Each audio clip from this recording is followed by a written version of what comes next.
So, I just saw the Odyssey, directed by Christopher Nolan, and I gotta say, it was pretty damn good. First, I want to start off with the music score. Ludwig Göransson, God, he did it again. It was the music. It was just phenomenal. I have no notes about that.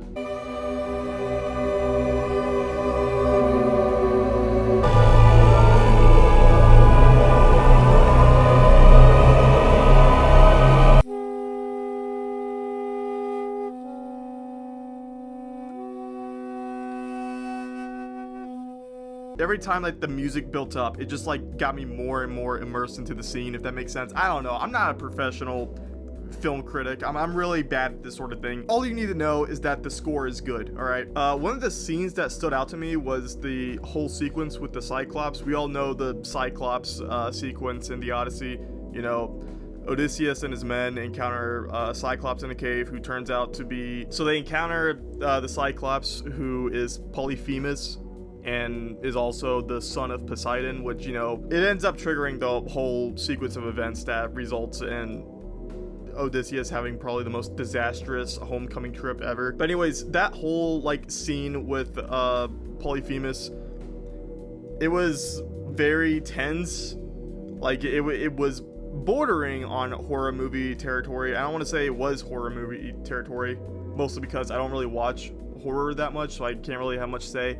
But I will say, like, it was teetering on there, I feel like. And it's mostly because they actually made the Cyclops look like an abomination. Good lord, that is a face only a mother could love. Another scene that, like, really grossed me out, but I mean, also, I respect Nolan for going in that direction, was a scene where Odysseus and his men land on the island where Circe is at, and Circe turns them all into pigs. I'm a fucking man-child, right? So every time I see, you know, somebody get turned into like an animal or whatever, it's like usually very quick or whatever. It's like a quick sequence of events. Here it drags out, and like Circe like takes her own hands and like molds their like faces into pigs, and it's like really grotesque and everything. It was a really effective scene because it really captures the kind of horror that the guys were going through when they were being transformed into animals. Also, another standout was the whole Siege of Troy sequence.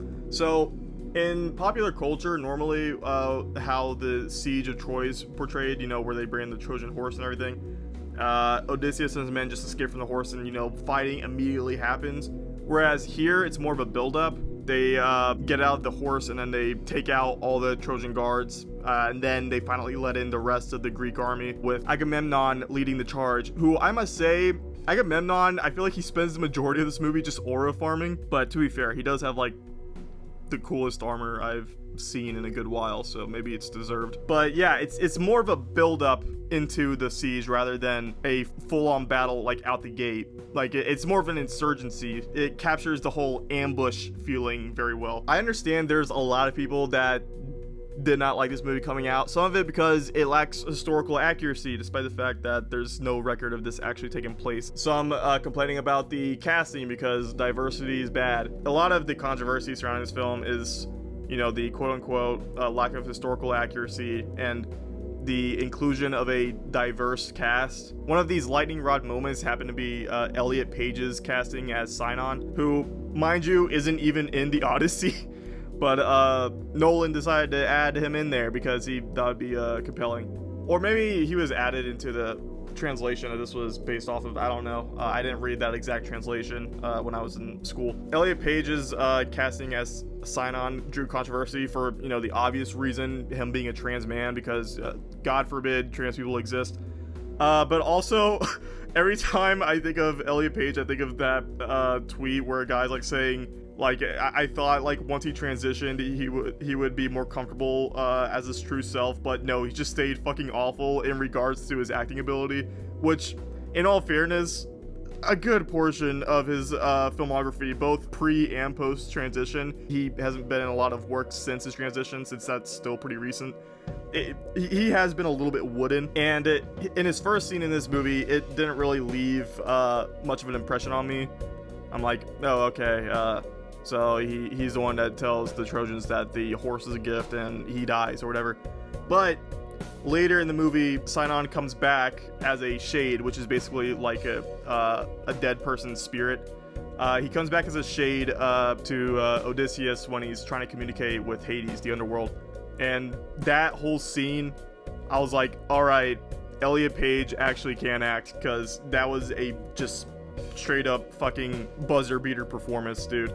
He did really good in that scene. Now, on the other side of the aisle, I gotta say, Tom Holland, he did not move the needle much. It's not like he had a bad performance per se, but everybody in the cast seemed to give a really strong performance, and I feel like out of basically everybody who has a named character, he was probably the weakest link. Maybe it's because he spent like a good decade in the MCU and pretending to be Nathan Drake. I feel like he was just worried about diving into overacting territory, so he kind of just held back intentionally. But again, it's not like it was the worst performance ever. It's just that it wasn't really a performance that left an impression on me, if that makes sense. Now, unlike him, Anne Hathaway, I mean, it's fucking Anne Hathaway. She hit it out of the park as Penelope. And John Leguizamo, he was fucking amazing. And I gotta say, this might be a hot take, but I think Himesh Patel is like a dark horse candidate for Best Supporting Actor. Robert Pattinson, I mean, I feel like we've all like grown past his whole fucking Twilight stigma. I think we all know that he is one of the more talented actors of this generation. As Antinous, he was a really good, sniveling, sneaky bastard. God, I hated him so much. Matt Damon as, you know, the lead character, Odysseus. Yeah, he was alright. Alright, he was good, but the supporting cast was just so stacked. Like, it was easy for him to kind of fade into the background of the movie where he's the main character, but he still was really good. I shouldn't say that he did a bad job or anything. It's not like he didn't give a weak performance, it's just that everybody else was also so good. Honestly, you gotta see this movie. It is just fantastic. What else can you say? It's just a great movie. Long too. It's roughly 3 hours, but I mean, it's based off of an epic poem. They probably had to trim out a lot of stuff just to make it only 3 hours long. If you get the chance, I recommend seeing the Odyssey. Yep, I think that's about it. I will see you when I see you.